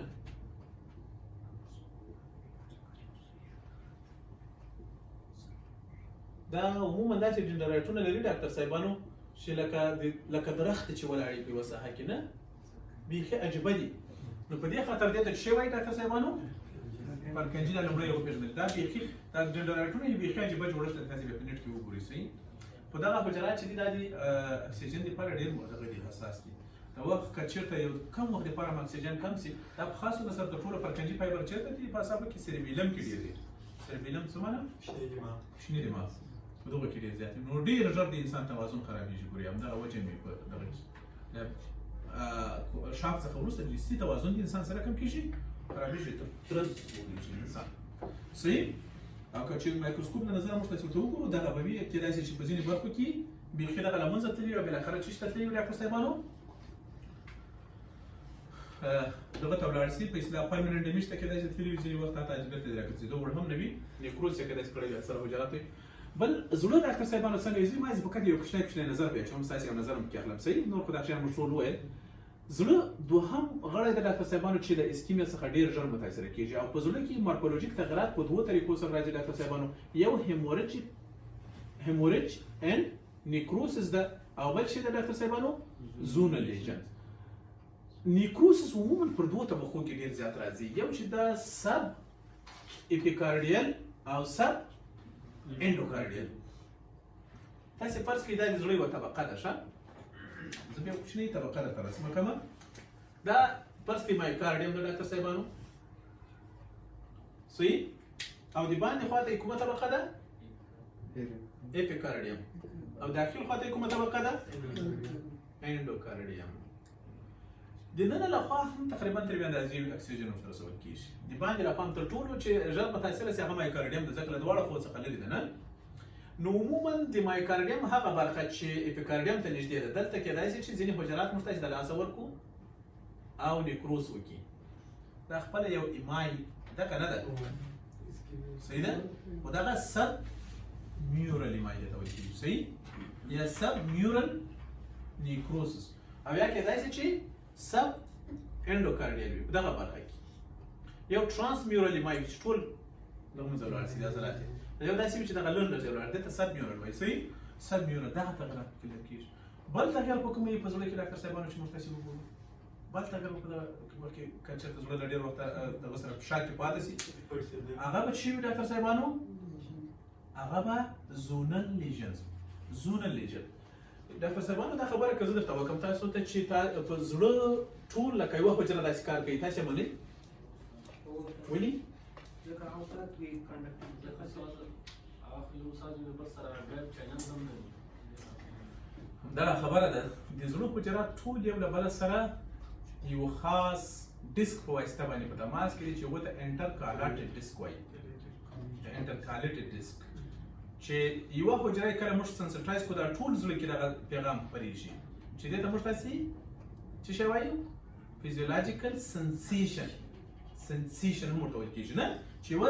حجره یې سنسټایز کړي ټولو کې دغه اکشن پوتنشل خپرېږي ځکه چې دوی په منځ کې یعنې مثلا موږ تاسې کله چې وګورو تاسې فرض کړئ ډاکټر صاحبانو دغه یوه عضلاتي حجره ده د زړه صحیح دې خوا ته بیا فرض کړئ بله حجره ده پسې دې خوا ته بله حجره ده دلته بله حجره ده او داسې نورې حجرې دي دا فرض کړئ د دوی په منځ کې دغه یو جنکشن چې د ډاکټر صاحبانو په دغه کې لکه دی چې وایي د قسم ګیپ جنکشن ده صحیح ده چې دې ته څه وایي اصل کې د دوه حجراتو په منځ کې دې ته انټرکالاټډ ډیسک هم وایي نو عموما دغه انټرکالاټډ ډیسک ته نږدې په دغه وخت کې ډاکټر صاحبانو چې څه واقع کېږي اوپیک ترانسورس کنټراکټډ بانډز دغه عضلاتي حجرات په ځینو ځایونو کې سره کم شوي ډاکټر صاحبانو داسې لکه منقبضې غوندې شوي نو دلته بیا څه کار کېږي ډاکټر صاحبانو هغه یوه حجره پکار ده چې جلا جلا سنسټایز دا یې خطرناکه حالت ده او په دغه وخت کې مخکې چې به مثلا ایسینوډ څخه یو کوچنی پیغام راغی دا کنټراکټیلیټي به رامنځته کېده اوس پکار دا ده چې د یو پر ځای باندې لس ثانیې راشي تر څو زړه یو تقلص وکړي او په پایله کې به څه رامنځته شي اب نارمل کنټراکشن چې دې ته موږ تاسې اریتمیا وایو په زړه کې اریتمیاګانې واقع کېږي میکانیزم یې همدغه وي بل شاک لنګ صحیح یا لنګ ان د شاک لنګ بیا یو ځانګړی نوم د ډاکټر صاحبانو په کله چې سږو ته خپله یا دا خو چې موږ پوهېږو چې سږو ته په اسانه سره وینه نه کمیږي ځکه چې ډبل سرکولیشن لري خو بیا هم د شاک په وخت کې چې مثلا هایپوپرفیوژن کله له سږو سره واقع شي نو سږي یوه ځانګړې بڼه غوره کوي چې هغه ته څه وایي شاک لنګ ورته وایي هغه داسې وي چې په سترګو موږ ورته وګورو سږي ډېر درانه او لانده معلومېږي د مایکروسکوپ له نظره چې موږ تاسې ورته وګورو په سږو کې به څه وګورو ډاکټر صاحبانو اردیس ما تاسې مخکې پاثولوژي وویله یا اډلټ ریسپیریټري دغه ډسټرس سنډروم کانجیشن به پکې وګورو کانجیشن نه ما تاسې مخکې ویلي چې څه ته وایي یعنې وینس بلډ پکې ډېر زیات شي انټرسټیشل او الویولر اوډیما به پکې ولیدل شي او بل انټرستیشن لیمفوسایټ په وګورو چې ساحې ته انفلټریشن کړي لیمفوسایټونه ساحې ته وګوري او الولر هایالین ممبران څوک یې پیژني او سیمه ته سره وکړه نه دغه به کې وګورو په نتیجه کې به دغه وار تر بلې حالت خرابېږي پراکای ممبران مابین ځي فایبروس انسایډ پر ځای پسې راځي او آهسته آهسته انسان نور هم پسې خرابېږي کېږدۍ کې چې بل غټ تغیر راځي ډاکټر صاحبانو هغه داسې ده چې په پښتورګو کې هم داسې تغیر راځي چې ایریورسیبل وي هغه بیا راګرځېدو وړ نه وي پښتورګو کې څه رقم تغیر راځي ایریورسیبل ټیوبولر انجري رامنځته کېږي مثلا ډاکټر صاحبانو کله چې پښتورګو کې دغه ساحو ته وینه کمه ولاړه شي تر ډېره وخته پورې په نتیجه کې دغه حجرات یې سره کم کېږي مړه کېږي اسکیمیا کوي خوشبختانه چې کله لږ برخه له مابینه ولاړه شي هغه بېرته د پښتورګو کې هم دا قابلیت شته چې ریجنریشن وکړي که زیاته برخه یې موږ ته د لاسه ورکړه نو بالاخره نیکروس او بالاخره رینل پیلر که ناروغ ممکن له نورو وجو څخه راپورته هم سي نو د پښتورګو په عدم کفایه باندې باخته وي داسې یو ناروغ ډاکټر صاحبانو د لومړي ځل لپاره چې په شا کې رینل پیلر ورکړی و یا هم رینل ویډ سپریډ انجري ورکړې وه هغه وایي په دوهم جنګ جهاني کې په یو عسکر کې لیدل شوی په چا باندې چې چت راپرېوتی و او بالاخره شاک ته تللی و او ممکن تر شاک په وخت کې ډاکټر صاحبانو چې معاینات ورته کړي وو د دې پښتورګو عدم کفایه هم ډېره زیاته ورکړې وه دا معنا چې څنګه د پښتورګو عدم کفایه ورکړې وي یو خو دا خبر پیدا لري ډاکټر صاحبانو څنګه پوهېږو چې پښتورګو په فعالیت ته لاسه ورکړو کراتینین یوریا او دا چې وي ډاکټر صاحب دا په هغه کې په وینه کې لوړېږي په هر شاک کې لوړېږي په خاص توګه سره په هایپوولیمیک شاک کې لوړ وي صحیح په هایپوولیمیک شاک کې دا لوړ وي ډیهایډریشن کې هم دا لوړ وي خو مارکټ لوړ وي لږ اندازه او دا چې ښه درجه د هارې ولوړه شوه نو مطلب دا دی چې پښتورګو کار پرېښی مطلق کرینل پیلر دی او دغه لومړی ځل دی په د دویم جنګ جهاني په یو عسکر کې دا پېښېدلی و او بیا یې بالاخره وروسته پیتالوژي کې فرا نقل کړه نو دا په دغه خاطر چې پښتورګي ځان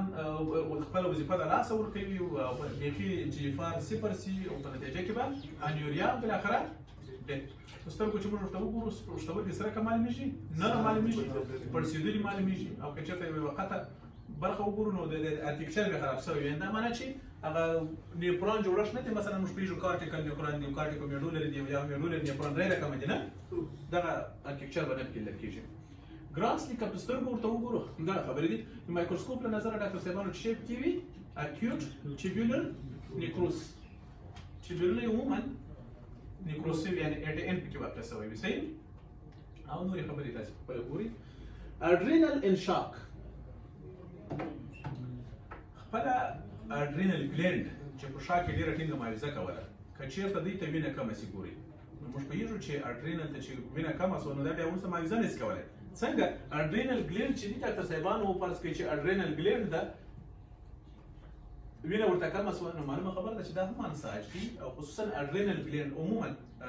انډوکراین خدوات ډېر ریچ بلډ سپلای ته ضرورت لري که وینه پکې کمه سي اکثره حجرات یې پکې مړه کېږي هغه کارټیکل برخه او هم میډولا نو د دې به هم د کارټیکل برخه افرازات کم سي په دې وخت کې او هم میډولا دي او بیا به کمپنسیشن هم نشي کولی معاوضه به هم نشي کولی او حالات به تر بدو پسې خرابېږي ګورئ یا تر بدو پسې بدتره کېږي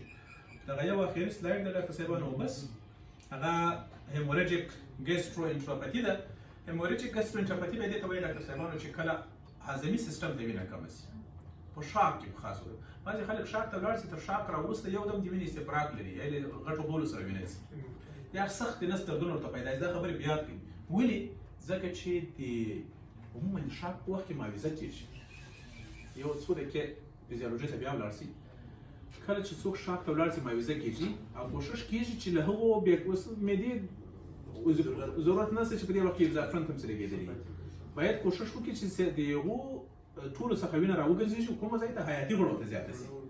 سپلنکیک سرکولیشن عموما په دغه وخت کې کمیږي صحیح نو دا چې هضمي سیستم ته په دغه وخت کې وینه کمه سي که تر ډېره وخته پورې دا پېښه دغسې واقع سي نو په دې کې شک نشته چې خپله د معدې د مرۍ د کولمو د میکوسا ځینې برخې له اسکیمیا سره مخ سي بالاخره نیکروز او بالاخره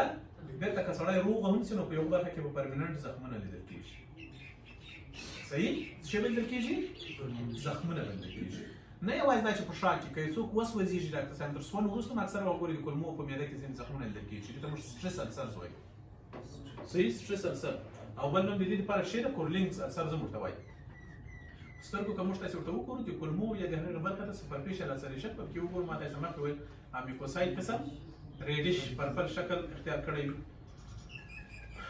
نورې کومې خبرې نشته په کې د مایکروسکوپ له نظره هم همدغه تغیرات پکې راغلي وي چې مثلا اکثره حجرات یې مړه سوي وي نیکروس وي او حتی معافیتي حجرات ورته تنفس کړی وي.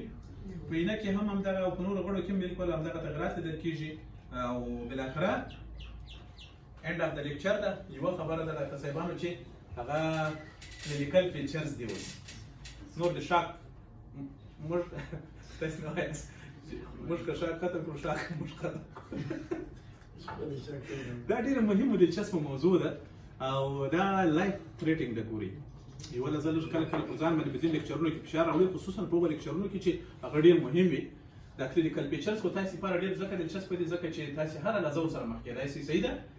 په شاک کې ډاکټر صاحبانو عموما کلینیکل فیچرز د څلورو پروسو په واسطه باندې رامنځته کېږي. اول داسې د شاک مریضان چې وي ډېر ښکته فشار وي او تداوي به هم تاسې داسې کوئ. نو چې ورته کوي ډاکټر صاحبانو والیم ریپلیسمنټ ورته کوي. که فشار ښکته و کوشش به کوي چې فشار یې لوړ کړي. صحیح شو؟ خو په کارډیوجنیک شاک کې به دا کار نه کوي. څنګه ته پوهېږې چې د هایپوولیمیا ده؟ معلومه خبره ده بې وینه دراسه ورکړي وروره هایپوولیمیک او یا به یې اسهالات ورکړي. که هغه نه وي نو والیم ریپلیسمنټ دا یو خبره په یاد لرئ چې بې د کارډیوجنیک شاک نور هر چاته اول باید تش شي چالان کې نارمل سلاین څه رقم کوي. ډاکټر صاحبانو یار بلدې څخه تېر شو فرض کړه ډاکټر صاحب په خدای مکړه په شاک کې د ماته راغی. تر ټولو لومړی چې زه ګورم دی په شاک کې ده دستي ګورم چې شاوخوا خو وینه مینه شی نه ده ورکړې او اسهالات شی نه دي ورته ورکړي. نه اول کار چې زه کوم ډاکټر صاحبانو ده به چې کومه ای بي سی ته به ګورم ایروي ګورم چې ساه اخیستلی چې که یې نه شي اخیستلی. صحیح ده؟ ژوندی دی که نه دی؟ سترګې ګورم مثلا چې هغه کوپیلې ډایلیټ ته خدای مکړه که نه دی. ګورم چې بدن یې ګرم دی که نه ده. نه د هغو وروسته چې شی ګورم دستي تر ټولو لومړی ایروي ګورم چې ساه اخیستلی شي که یا ژبه ښې شاته نه ده تاونه ده اوښتي که نه ده. دغه او خپل پوزیشن ورته وکړو دا ډېر ضرور. صحیح؟ دوهم غټ شی چې ورته وکړو دستي په هغه ګړۍ باندې باید ډاکټر صاحبانو تاسې چې شی ورته ور سپلای کړي اکسیجن او داسې ماسک چې هغه ریبریدینګ دغه نه وي. مثال ستا فکر شته ریبریدینګ ماسک به نه ورته اچوئ. دا ماسک بعضې خپله وخت که اکسیجن وکړئ نفر مړ کې ګوري دا په یاد لرئ. ځکه هلته اکسیجن کاربن ډای اکساید یې وکړي کاج هغه هم بېرته پسې تنفس کوي. د اکسیجن ستا د اکسیجنیشن هېڅ ګټه ونه شوه. ون وی څه رقم ون وی خصوصا د پزې د لارې که چېرته ورته دغسې ډېر به ښي ځکه چې د اکسیجن باید واخیسته سي هغه بېرته د ده په واسطه باندې اکسپیل شوی کاربن ډای اکساید خو اقلا بېرته باید ونه دغسې طریقه او که چېرته بریدینګ نه شوی کولی څومره چې ژر کېږي ایجیټي ورته پاس کړي انډیوټریکل ټیوب صحیح دا ورته پاس کړي. له هغونه وروسته ډاکټر صاحبانو سرکولیشن یې ماته کول که بي پي ښکته وه. اوس دوې خبرې دي که چېرته دا کارډیوجنیک شاک و که چېرته خو اول خو داسې ده که چېرته وینه وه مثلا یو دانه نفر باید دستي په غاښ داسې وینه یې بنده کړي. صحیح؟ که د هر ځای څخه وینه تله هغه وینه باید بنده کړي. او له هغونه وروسته هایپوولیم شاک اول خو باید تاسې لارج بور کینولا هم ورته پاس کړي په دغه وخت کې انسان ته او دستي نارمل سلاین پورډیله کوي او که چېرته مثلا دستي په څومره ژر چې کېږي تاسې باید وینې هغه ورته وکړئ مثلا معاینات. که چېرته ایچ بي تر نه کښته وه دستي وینه ورته شروع کړئ یا که تر نه لوړه وه صرف نارمل سلاین هم ستاسې کافي ده. نو که چېرته کارډیوجنیک شاک و ته باید کوشش وکړې چې له کارډیومایمیټک ډرګ څخه استفاده وکړې لکه مثلا اډرینالین نور اډرینالین یا ډوپامین څخه او یا هم انجیوټنسین 2 داسې شی که اویلیبل وي هغه نه دی اویلیبل متاسفانه دا چې ورزر کې مستقیما او یا ډیجیټالیس صحیح ده کارډیوجنیک کوشش کوي چې مثلا د زړه کنټراکټیلیټي ته نارمل وساتي او کارډیک آوټپوټ نارمل کړي. په دغه وخت کې به بیا نارمل سلاین نه وکړي که کارډیوجنیک شاک په نورو ټولو وختونو کې کولی شي نارمل سلاین په شاک کې دستي ورته شروع کولی شي. صحیح؟ او بل به څه شی کوي ډاکټر صاحبانو تر ټولو مهم شی د ناروغ وضعیت ته ما تاسو ته په اول کې وویل وضعیت به څه رقم کوي په شي تقریبا 45 درجې د کټ راپورته کوي او سره ښکته کوي دغه ورکه پوزیشن ورکه او پوزیشن که چېرته دته دغه ورته ورکړي ځکه چې په دغه وخت کې که چېرته د یو میټینګ وي د اسپریشن چانس یې ډېر زیاته نو کوشش وکړه چې د ریکوري پوزیشن ورته ورکړي. انجیوټیوب ورته پاس کړئ وروسته پسې پلیکتیتر ورته پاس کړئ. په دغه سره به تاته معلوم شي مثلا چې ادرار وروسته پاس کو نیکو پاس انیوریا لري لا تر اوسه پورې نه لري مثلا دا ټول هغه څه دي مثلا څه ځینې شیان دي چې هغه په ذکیاتو سره نه راځي هغه ته بیا کولی شي د انجیوټیوب د لارې ورکړي. نو دا هغه څه دي چې تاسې له چا سره کوئ د شاک له ناروغ سره کوئ شاک. نو عموما دغو شیانو ته موږ تاسې متوجه دا کارونه ولې کوو ځکه چې په دغه کې بي پي ښکته وي د دې کسانو سب نارمل ټمپریچر لري صحیح د اکثره بغیر د سپټیک شاک څخه نور د ټولو بلم خبر د پښې لاسونه یم یخ وي د کسانو ډیر زیات او بل شی ډاکټر صاحبانو فیبل اند ایرګولر پلس غیر نارمل نزول تقلصات تیز وي خو کمزوري وي ډاکټر صاحبانو او بل د تنفس کوي خو ډیر کمزوري کوي اکثره او هغه کسان چې ما تاسو مخکې مو ډاکټر صاحبانو چې هغه هایپوپرفیوژن سره مخ دي د لنګز هغه بیا ټیکیپ نه لري ژر ساخلي خو کوشنی ساخلي خو ژر یاخلي داسې کوي صحیح نو تاسو به کوشش وکړئ چې څومره ژر کېږي دې ته باید شی ورکړئ اکسیجن دې باید ورته سپلای کړئ ځکه د اکسیجن ورکول په دغه وخت کې د شاک په ناروغانو کې ډېر ګټور وي دغه ناروغ نور د کلینیک په نظر تاسو ورته متوجه سي سپین تشدیدلې وي مخکې سترګې ممکن کې ننوتي په هغه وخت کې چې وینه د لاس ورکړې وي ډېره او یا یې ډیهایډریټ وسوي وي یو وخت کې بیا سترګې ننوتي وي کمزوری وي دا انسان او لاسونه پښې او جلد یې ټول یخ وي صحیح ډېر یخ وي شپر صورت نو په دغه وخت کې څونه ژر کېږي باید مداخله وکړي او سړی له شاکه راوباسي که له شاکه راونه ایستل ډېر لرې نه ده چې دا ناروغ به درڅه ولاړ سي وچی شته هایپوکسیک انجري ته ولاړ سي او بالاخره ایریورسیبل حالت ته ورڅخه ولاړ سي لکه ما چې تاسو مخکې ویل او دا یو معلوم حقیقت دی ډاکټر صاحبانو چې په دغه وخت کې چې ناروغ په شاک کې ده ځینې ایمیونو انفلمیټري میکانیزمونه هم واقع کېدونکي دي چې د هغوی مخه باید ونیسي څونه چې ژر کېدای سي مثلا لکه کلاټس وینې درڅخه کلاټ نه سي په رګونو کې دننه صحیح ده کمپلیمنٹ سیستم او کینین سیستم کا پاله سوی ته باید هغه ته انټي انفلمیټري دواګانې ورته ورکړي مثلا لکه پریډنسولان ان کیس اف سپاینل کارډ انجری کې یو ډول دا کار کوي چې تاسو باید په هغه کې د استیمیټال پریډنسولان ورته ورکړي ترڅو دغه کمپلیکیشنونو مخه ونیول سي او خاصه توګه سره دغه شان به تاسو ډیر په نظر کې وي دا غټ کمپلیکیشنونه ایجاد دي شاک ای ار ډي اس ناروغ تللی ده یا څخه ولاړ نه سي دیته بیک disseminated intravascular coagulation ناروغ ورغلی دا یا څخه ولاړ نه سي نو ته به چې کې انټي کوګولنټ باید ورته ورکړي دغه وخت کې ګوري یاد لرئ صحیح اول شی به ډاکټر صاحبانو اکیوټ رینل فیلر چې ناروغ د مکړه یا تللی وي درڅخه یا درڅخه ولاړ نه سي د اکیوټ رینل فیلر ریورسیبل ده که ایریورسیبل ده استاذ په دې څه حالات کې چې دغه خپل نرمل اندازه باندې ویني شان ورته ورسېږي بیا ریورسیبل ده ریورسیبل ډېر وخت باندې پاتې نه سي دا ریورسیبل ده ټول بیا تر ګرځي صحیح خو سولار نه سي نه ده او همدارنګه ډاکټر صاحبانو دغه ناروغ ته باید تاسو متوجه یاست چې دغه حالت څخه د سولار نه سي سټپور او کوما او بالاخره درڅخه مړ به نه سي ته به پیژ دا ولا په شاک کې دا هغه تللی د کوما ته سټپور ته او بالاخره دغه سټپور داسې وي ډاکټر صاحبانو نه تر کوما مخکرۍ حالت ته سټپور داسې وي چې سړی د یو پین په باره کې ځواب وایي یو ځای کې مثلا ستن ورجګه کې لاس راپورته کړي څه ایستي کې نه لکن یې خبرې نه کوي او کومه خو ته معلومیږي چې هغه به بالاخره د ډېر ته د ژوند په منځ کې یو حالت دغه هیڅ شته جواب نه وایي دې خو نو خپله پوهېږي سره د جمعه په خپل ضرورت کوي کلاس ډسمیس